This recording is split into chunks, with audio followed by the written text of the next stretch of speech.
Wow, what a crowd. And everybody's ready and hyped up, huh?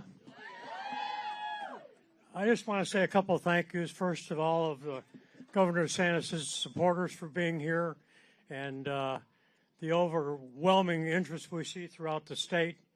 And I want to thank Never Back Down workers and what. I've been kind of with Never Back Down for I'm a volunteer for about 6 months.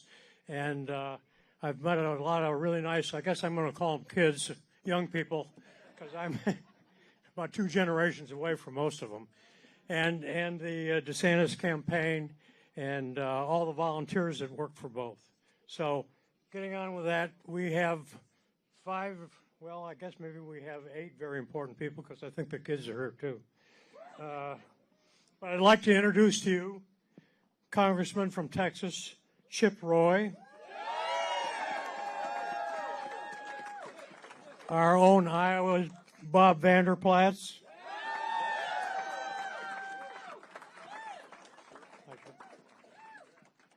My friend and Governor Kim Reynolds.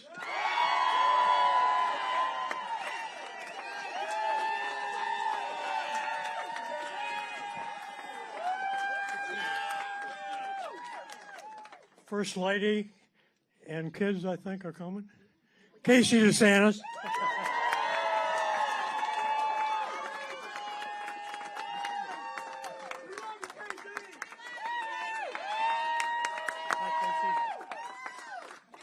And of course, the reason we're all here, the next president of the United States, Governor Ron DeSantis.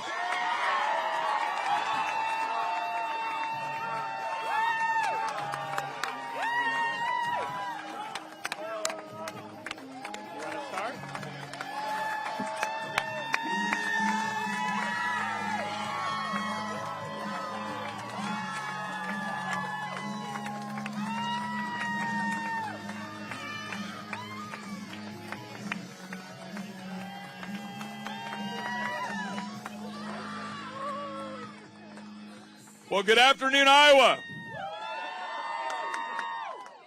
Thank you to everybody who showed up today, has showed up for the last several months, been working hard this last year, working as hard as Governor DeSantis to make sure the people of Iowa know who the next president of the United States is going to be. You know, I've been talking about my kids. I have a 14-year-old son, Charlie, a 12-year-old daughter, Virginia. They're home in Texas where it's been about 70 degrees. It's getting a little cooler. And they had our 4-H show yesterday. Well, my son won. He won best showmanship. So, but look, I came up here in December with them, and I came up here for one simple reason. I want to make sure that my son, 14, my daughter, 12, can look up to the man in the Oval Office. And as we've been going around the state, it's very clear that the people of Iowa recognize that the man they want to look up to in the Oval Office is Governor Ron DeSantis of Florida.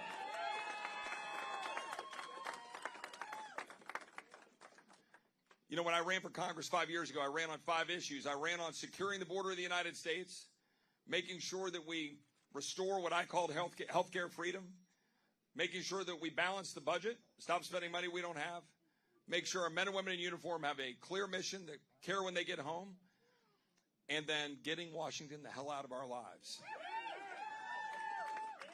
There is no candidate running for president right now who has a better record on those 5 issues or any other issue you care about, or the issues you care about as hardworking Americans, than Governor Ron DeSantis. Not one candidate has that record. There's a reason that Governor DeSantis has hit all 99 counties, has had over 240, 250 events, because he's the hardest working candidate, working hard for the people of Iowa, because they expect you to earn their vote. The people of Iowa know that the road to the White House goes through this state.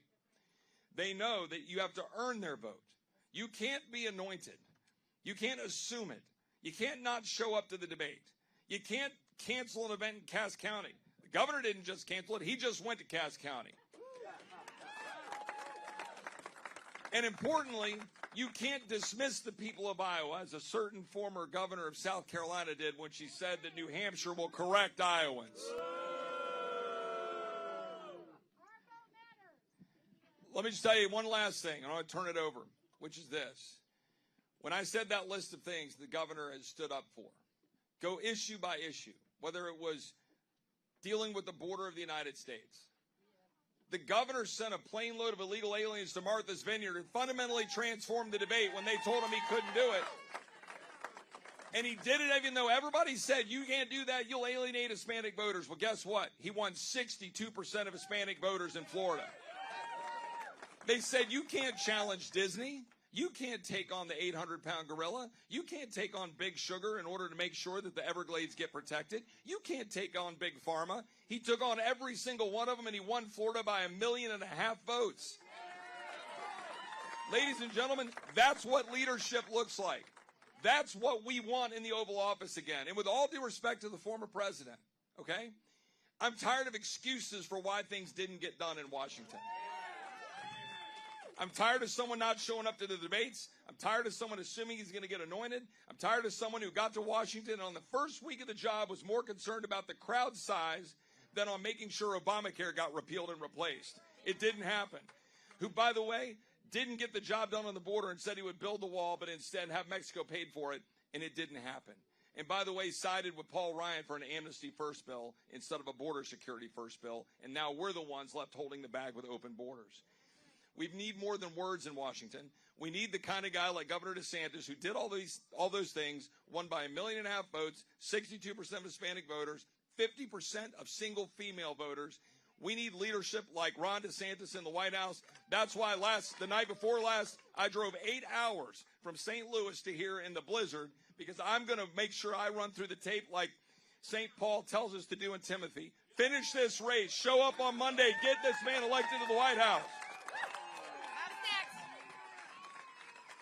Thank you, Chip Roy, huh? Give Chip a hand.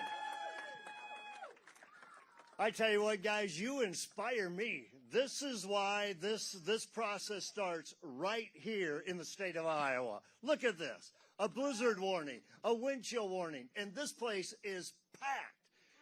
And what we know in Iowa is the media does not select our caucus winner. The polls don't select our caucus winner. You select our caucus winner. In 2008, they said Huckabee couldn't win, and Huckabee shocked the nation, and Huckabee won.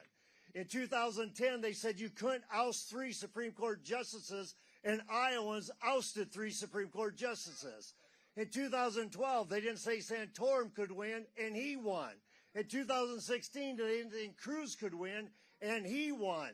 And on Monday night, this guy who they say can't win is going to win because of you guys. So just like Chip Roy said, we need a leader in Washington, D.C., in the White House again, a leader with a wife and a family that we can look up to as a role model again, a leader who has led on every issue that we care about, whether it's school choice or parental rights or taking on COVID and Fauci, taking on the woke agenda in the schools or woke agenda in the corporation, and he won by a landslide. Guys, that is the type of leader we need because we've seen that leadership in our own governor, in Kim Reynolds. And so I am thrilled to stand up here with Governor Reynolds and Chip Roy and the DeSantises and say in Iowa on Monday night, we are going to deliver a caucus victory for the next president of the United States, Ron DeSantis. Okay, so are you ready to caucus for Ron DeSantis? This is the kind of energy and excitement and motivation that we're seeing all across the state. And I tell you, this team has the best ground game of any other candidate in the state. And so now it's up to each and every one of us. You heard what Bob said. It's not the narrative. It's not the media. It's not the polls. We are independent, individual Iowans that have listened to a leader, that have looked at a record. This guy has told you what he's going to do. Ron has told you what he's going to do. All you have to do to look to his record in Florida, he's followed through with 100% on the promises that he made to the people that he served. We both barely squeaked by in 2018. We went out and told our constituents what we were going to do. And as a governor, listen, this guy didn't promise teeny tiny things. He took on big, bold initiatives that was transformational for the state of Florida. First time I really got to know Ron was during COVID, where we had, I think our number one enemy was Fauci.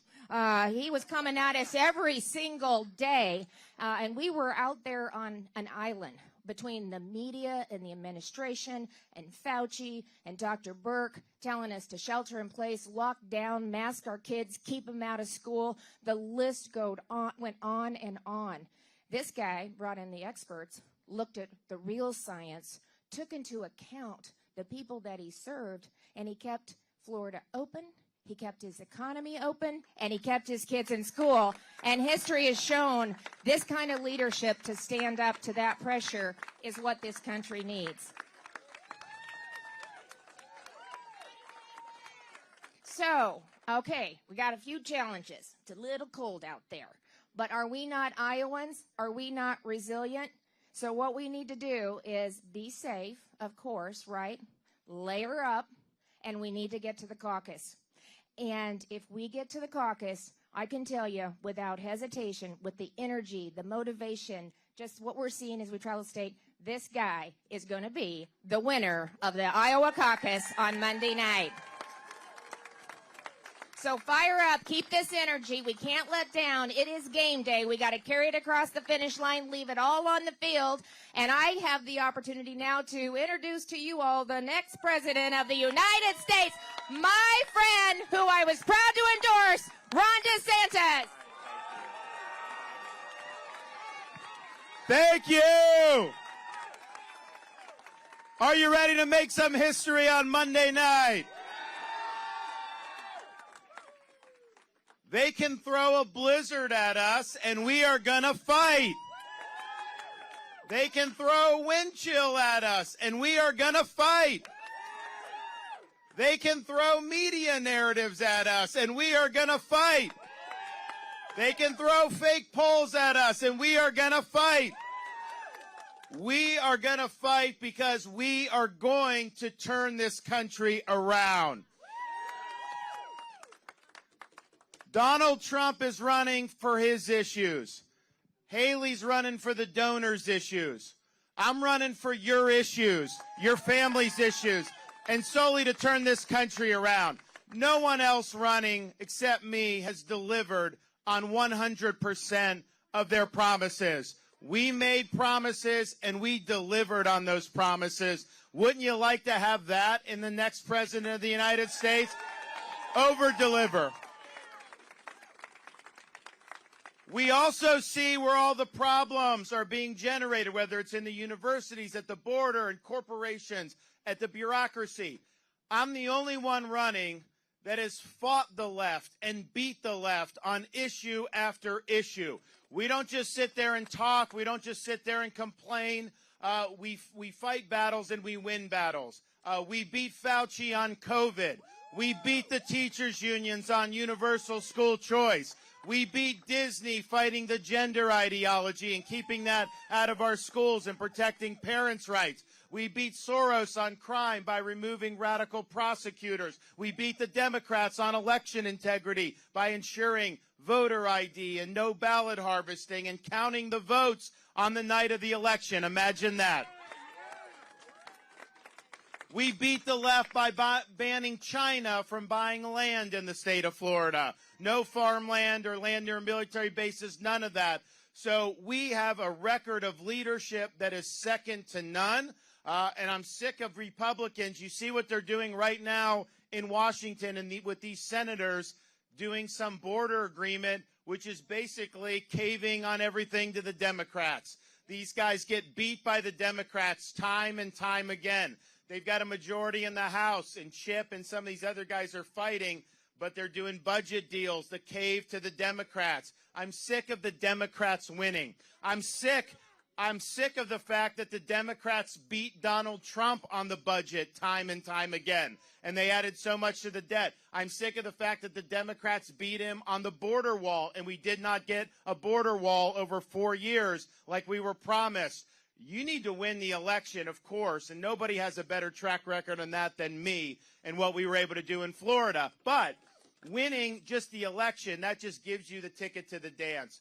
You've got to actually convert on all these things, because if you get in there and you don't follow through on these promises, yeah, that'll be slowing the decline. Maybe you'll manage the decline a little bit better than the Democrats. That doesn't cut it. We need to reverse the decline, and you need to deliver on all these things. So we have a chance on Monday night. Well, first of all, we have people that have come in. I saw a lot of friends from Florida here. You know, normally Floridians don't... Normally Floridians don't choose in January to travel north in the middle of a blizzard. Usually that's why you're in Florida in January. And normally it's more expensive to come from Iowa to Florida in January than vice versa. But people are having to pay a lot of money to get up here because of the caucus. They're putting forth their time, their effort just to be able to come, make phone calls, knock on doors, and to do that. And people have come from all over to be able to volunteer for this. So thank you for doing that. It really means a lot. And I don't know that any other candidate, has folks that are organically wanting to come up and help, because I think people realize this country needs leadership. And we can't just rerun the 2020 election. We know that's not gonna do it. So we need leadership. So people have been doing that. So thank you. And then so many people throughout Iowa that have been volunteering for us. We have all the counties. We've got all kinds of folks that are there running our precincts, all this. Thank you for what you've done. You put forth tremendous effort. This is how you do the Iowa caucus.